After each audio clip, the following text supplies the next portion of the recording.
네, 안녕하세요. 이코노미스트 홍춘욱입니다. 이번 시간에는 오래간만에 스마트한 리포트 요약의 순서를 가져왔는데요. 바로 그것은 최근 발간된 세인트루이스의 새로운 보고서를 소개해 볼까 합니다.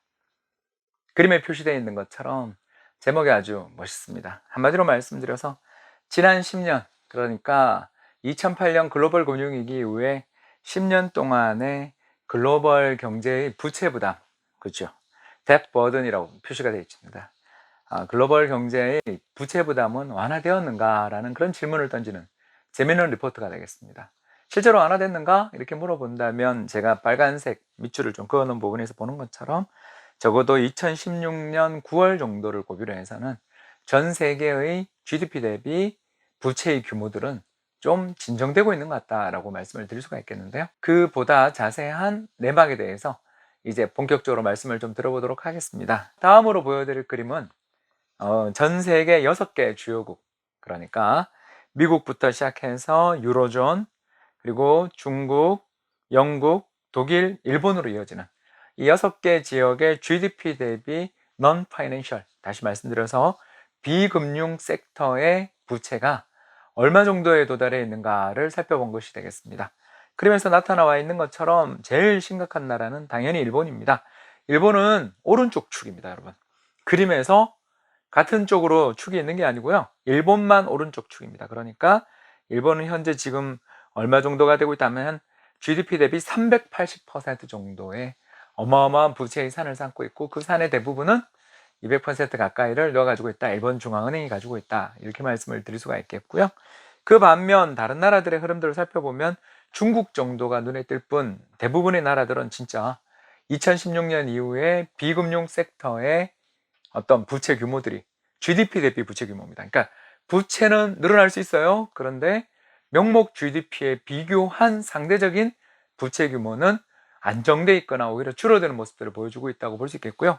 특히 심각하게 급격히 증가하던 모습을 보여주던 중국조차 최근 2017년, 18년 접어들어서는 좀 완만한 상승세를 보이고 있다고 볼 수 있겠습니다. 자, 그럼 또 하나의 질문을 던져볼까요?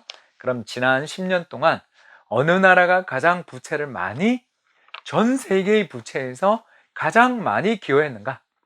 다시 말해서 어떤 나라가 세계의 부채를 늘리는데 가장 큰 공을 세웠는가? 공이라는 표현은 좀 이상한데요, 악역을 맡았는가 또는 문제가 되고 있는가를 살펴보겠습니다. 네, 그림에 나와 있는 바와 같이 동그라미로 나와 있는 두 개 나라가 한눈에 보이죠?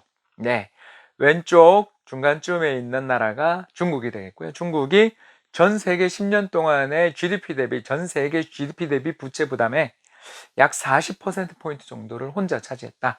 다시 말씀드려서 전 세계의 GDP 대비 부채의 규모가 존재하잖아요. 그 부채의 규모를 늘려나가는데 중국이 한 40% 정도를 차지했고 미국이 20% 정도를 차지했다 라는 것을 볼 수 있겠습니다. 그 밖에 그 눈에 띄는 나라는 뭐 유로존은 확실히 문제네요. 세계 경제 규모로 본다면 미국에 거의 필적할 정도의 규모를 가지고 있는 유로존이 미국 오른쪽 옆에 있는데 거의 늘어난 게 없다. 이게 정말 문제인 거죠. 경제가 심각한 문제에 빠져가지고 급격한 디레버리지들이 벌어지는 가운데 이것을 막아내기 위해서 중앙정부들이 적극적으로 부채를 늘려나가는 것, 이거는 어떻게 본다면 필요악입니다. 금융위기를 해결하는 필요악이 경제 전체에서의 국가 부채를 늘려나가면서 경제 전체의 디레버리지 문제를 해결하는 것이죠. 생각해 보십시오.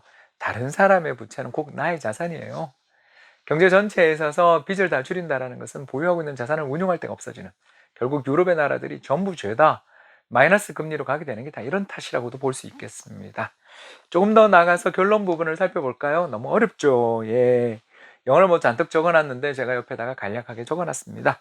먼저 한 번씩 살펴볼까요? 제일 위에 단부터 살펴보면 글로벌 금융위기 이후에 정부와 기업 부문을 중심으로 해서 부채가 늘었다. 당연한 거죠. 왜냐? 경기가 불황이 된 겁니다. 불황이 되는 가운데 정부는 부실한 부실한 기관에 대한 구제금융을 나서고 기업들 같은 경우는 부채를 늘려나가면서 매출 부진의 시기를 견뎌냈습니다. 반대로 부동산 버블이 펑 터지면서 생긴 위기니까 가계부채는 줄어들거나 안정되는 모습을 보였습니다. 그러다가 2017년부터 18년부터는 상황이 달라지기 시작했죠. 부채들은 이제 점점 줄어들기 시작했는데 또는 안정되기 시작했는데 구성이 달라지더라. 가계부채는 늘어나고 정부부채는 떨어진다. 그죠? 각국 정부들이 부채에 대해서 축소해 나가기 시작했고요. 그래서 GDP 대비 전체 부채는 2017-18년 정도에는 균형 수준을 유지했다. 그리고 이와 같은 상황에서 벌어졌던 미국의 금리 인상이 또 기억나시죠? 2017-18년에 있었던 미국의 금리 인상들이 기업의 디레버리지에 대한 우려들도 그때 높였다. 이렇게 볼 수 있겠습니다. 이제 세 번째 단락은요. 그러나 최근 벌어지고 있는 미국 등 선진국 중앙은행의 완화 정책들이 펼쳐짐에 따라서 미국이 올해만 3번 금리 인하했죠. 그렇기 때문에 다시 부채가 늘어나는 거 아닐까 걱정되는데, 일단 결론적으로만 살펴본다면, 현재까지만 놓고 본다면 위기 이전에 있었던 것 같은 폭발적인 부채 증가로 이어질 거라고 보이는 징후는 좀 보이지 않는다. 왜 그러냐 하면 지금 미국이랑 중국이 무역 분쟁도 심각한 데다가 더 나가서 2008년 겪었던 급박한 경제 위기에 대한 트라우마가 아직 경제 주체들 대부분에게서 해소되지 않았기 때문에 2008년 이전, 즉 2000년대 중반에 있었던 것 같은 가계 중심의 급격한 부채 증가의 구조들, 위험들은 좀 지금은 크지 않다라는 다소 안도할 만한 결론으로 마무리를 하는 것 같습니다. 지금까지의 내용들을 요약해 본다면 세 가지 정도가 될 수 있을 것 같죠? 첫 번째, 최근 전 세계의 GDP 대비 부채 비율, 부채 규모들은 2016년을 전후해서 안정되기 시작했다. 두 번째, 최근 미국이 금리를 인하하는 등 최근의 환경들이 바뀌어 나가면서 다시 레버리지가 늘어날 수 있는 그런 잠재적인 리스크들은 부각되고 있다. 마지막 세 번째, 그럼에도 불구하고 기업과 그리고 정부의 레버리지 축소 흐름들이 이어지고 있는 데다가 2008년 글로벌 금융위기에 대한 트라우마가 있기 때문에 급격한 부채의 증가로 연결될 가능성은 현재로서는 희박하다. 따라서 세계 경제는 여전히 조금 부채 문제만 놓고 본다면 안정적 구간에 지속되고 있다. 이렇게 정리할 수 있겠습니다. 지금까지 시청해 주셔서 대단히 감사합니다.